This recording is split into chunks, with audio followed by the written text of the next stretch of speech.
Right, so on Friday we talked about how we find a limit from a graph. Look at a graph, figure out the limit of a function. And we talked about a couple of cases. We talked about a limit as x approaches a number and as x approaches infinity. So today we're going to talk about the limit as x approaches, limit approaching a number.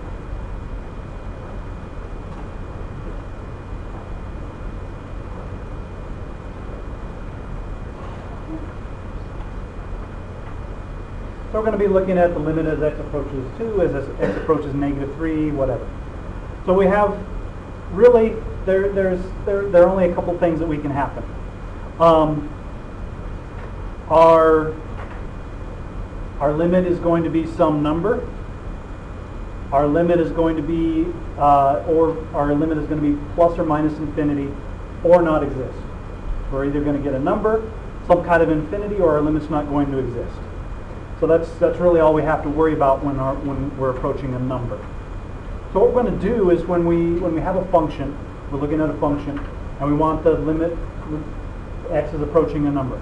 The first thing we're going to try is plugging that number in to the function and seeing what we get. So and they give you the steps here. So that's always the first thing that we're going to try.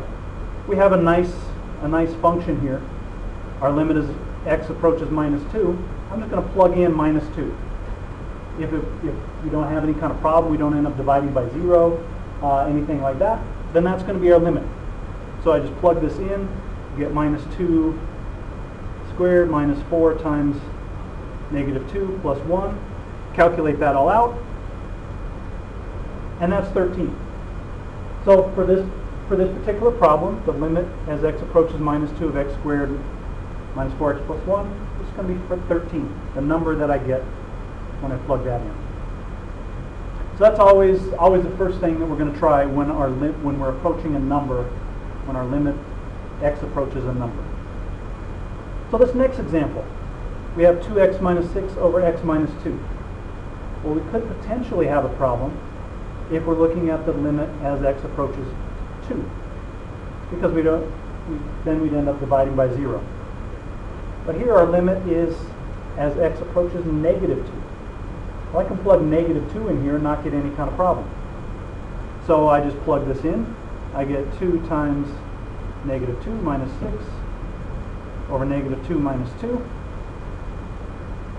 So minus 4 minus 6 over minus 4.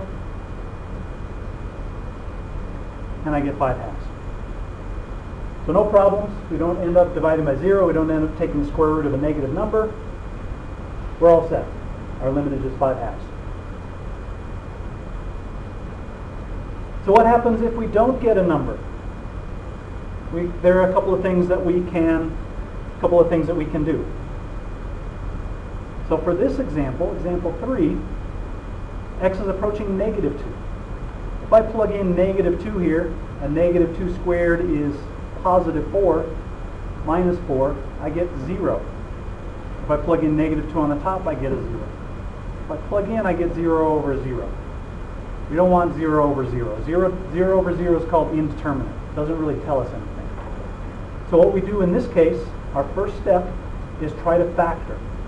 And then we can maybe cancel something. So I'm going to factor this and write this as the limit as x approaches -2. I'm going to factor the numerator to x minus 4 and x plus 2. And I'm going to factor the denominator as x plus 4 and x minus 4. Should be x plus 2 and x minus 2. Sorry.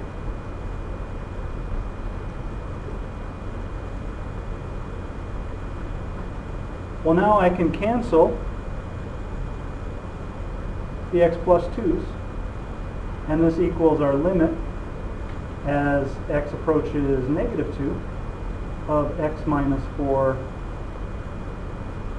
over x minus 2. And now I'm going to try to plug in again. So if I plug in -2, I don't end up with a problem now. So I plug that in, I get -2 minus 4 over negative 2 minus 2, which is, I'm going to go down here, is negative 6 over negative 4, which is 3/2. So the limit for this one is 3/2. I get a 0 over 0 when I first plug in. My next step is to try to factor and then cancel out some of the terms. So that's my next step.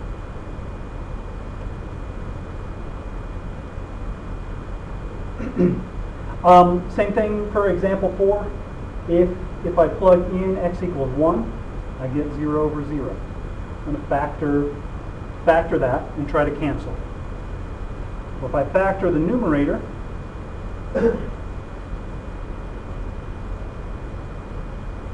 I get x minus 1 times x minus 1.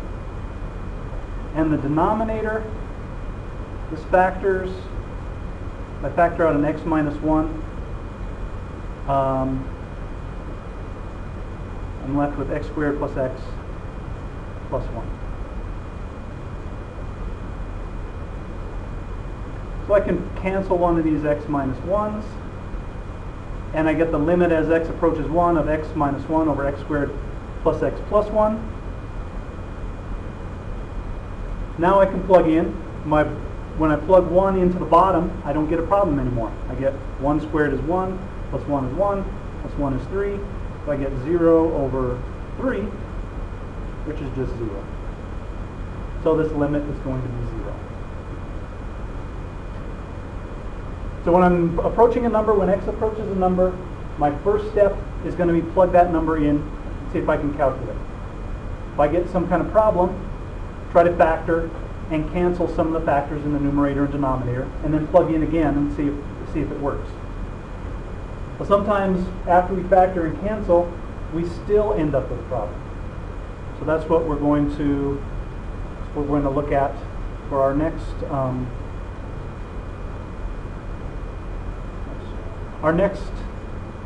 thing. Tells us what happens if we still have a problem after we factor and cancel.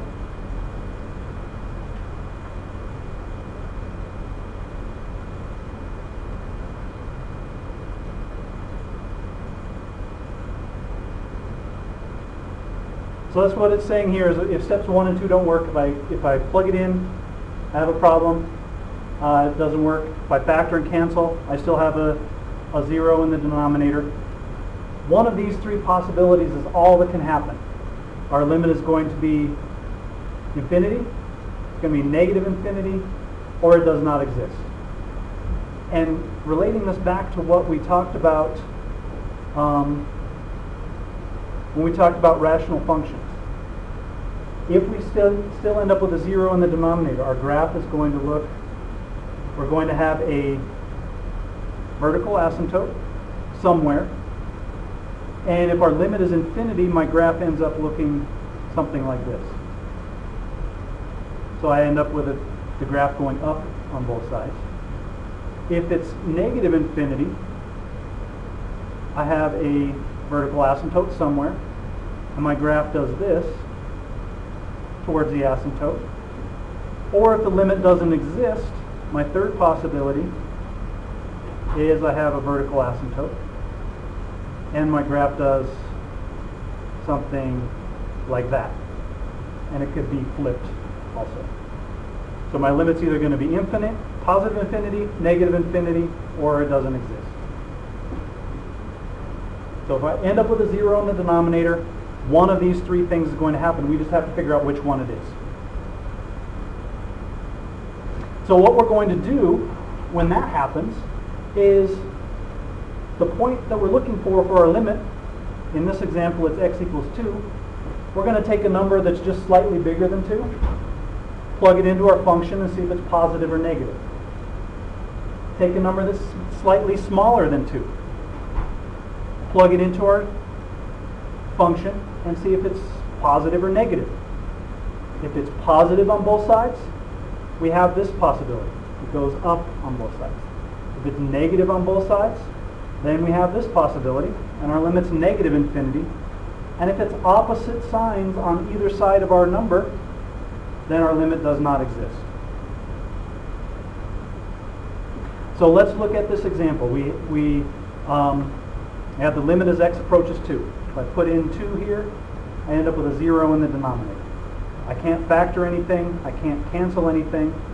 So my answer is one of these three possibilities. Positive infinity, negative infinity, or it doesn't exist. So I'm going to plug in some number that's close to 2, a little bit bigger, a little bit smaller. So a little bit bigger, I'm going to plug in x equals 2.1.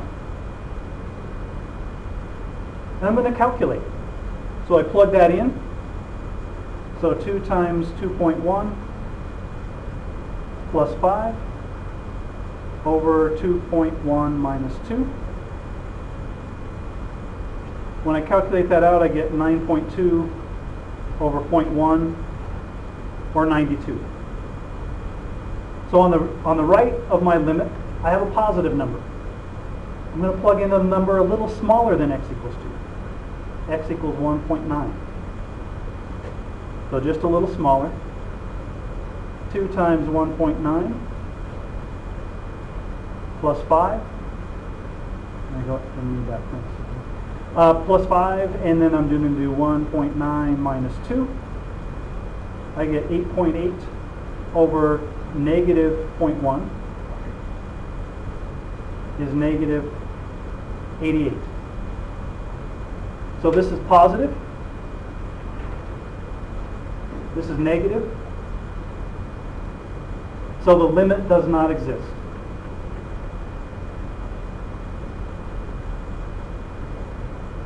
And if we think about what the graph would look like, at x equals 2, I have a vertical asymptote. On the left, it's negative. On the right, it's positive. So my graph would look something like that. Go down here and go up there. So this limit doesn't exist.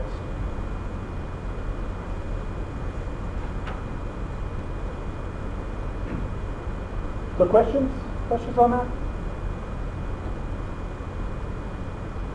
So when we're approaching a number, we just have a couple of possibilities. We plug in, there's no problem. It's just whatever number we come up with when we calculate. If we do have a problem, we can try to cancel, we can try to factor and cancel, and then plug in again, and then see if we come up with a number there, and then our limit's that number. If that still doesn't work, then we plug in a number on either side of the x value that we're looking at, and see if it's, look at the sign. If it's positive on both sides, then the limit is positive infinity. Negative on both sides of our x value, then our limit's negative infinity. The signs are different, then the limit doesn't exist. Those are our only possibilities. So let's look at a couple more examples, and then that's all we're going to talk about today. So let me grab another page here.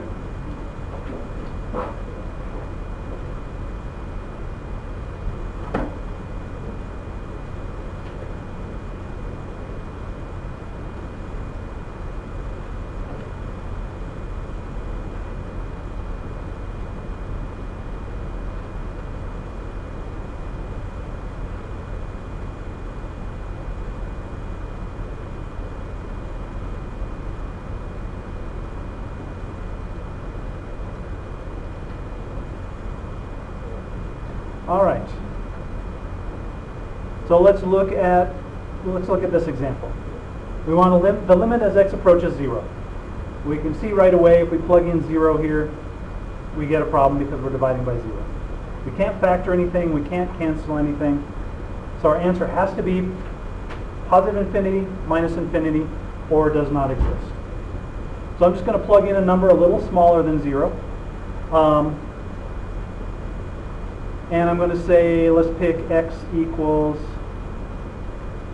negative 1. Plug that in, calculate. I get 4 over negative 1 squared, which is just 4. Plug in a little to the right, x equals 1.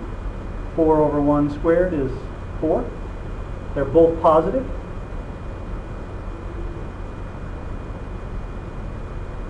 So the limit is positive infinity. And this graph would look something like that.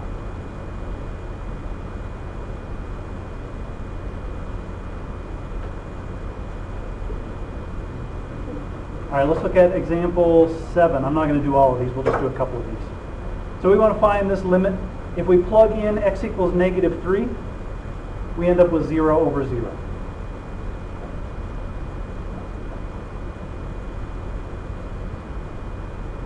If we plug in, we get 0 over 0.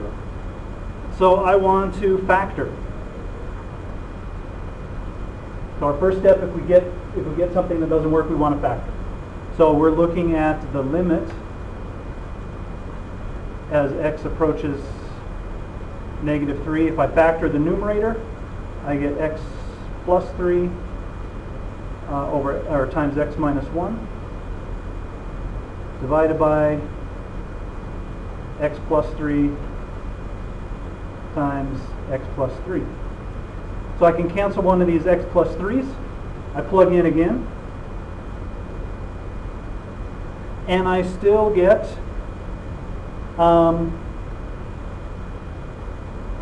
-2 over 0 if I plug in x equals -3. So now I need to check my signs. I still get a problem. I can't cancel anything else out. I can't factor anything else. So I'm going to check a number to the left of -3 and to the right of -3. So I'm going to check x equals -4.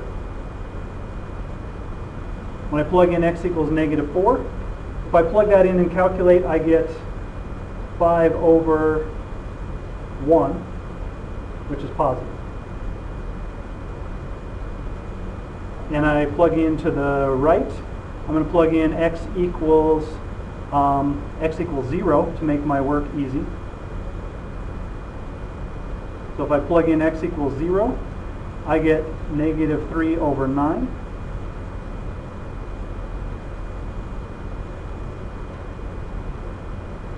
Which is negative. All I care about is the sign. So I have positive on one side, negative on the other side. So our limit does not exist. The sign is different on either side, so my limit does not exist.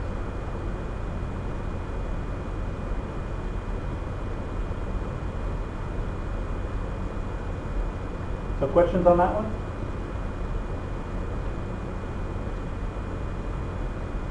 All right, I want to do one of these piecewise functions. So here's our function, and we want the limit as x approaches 2. So if I plug in x equals 2 on either of these, I get 0. If x equals 2, this says I use this function when x is less than 2. And I use this function when x equals 2. So I'm going to plug in x equals 2 here. So when I plug in, I get 2 over 0. If I plug in down here as I get close to 2, I get -1 over 0. So I end up with a 0 in the denominator for either of these rules that I use for my function. So I'm just going to look a little to the left of 2 and a little to the right of 2 and compare the signs. So I'm going to plug in on the left. I'm going to plug in x equals 1. Now the function rule tells me that when x is less than 2, I use this rule. So x is 1, x1 is definitely less than 2, so I'm going to use this rule. So f of x in that case is 1 minus 3 over 1 minus 2, which is -2 over -1, which is positive. So when x equals 1, just a little to the left of my number, I get a positive number. I'm going to go a little to the right. I'm going to plug in x equals 3. When I plug in x equals 3, it tells me to use this function rule. When x is greater than or equal to 2, I use this function rule. F of x equals 3 over 3 minus 2, which is 3 over 1, which is also positive. They're the same positive on both sides of my x value, so my limit is positive infinity. If they would have both come out negative, my limit would be negative infinity.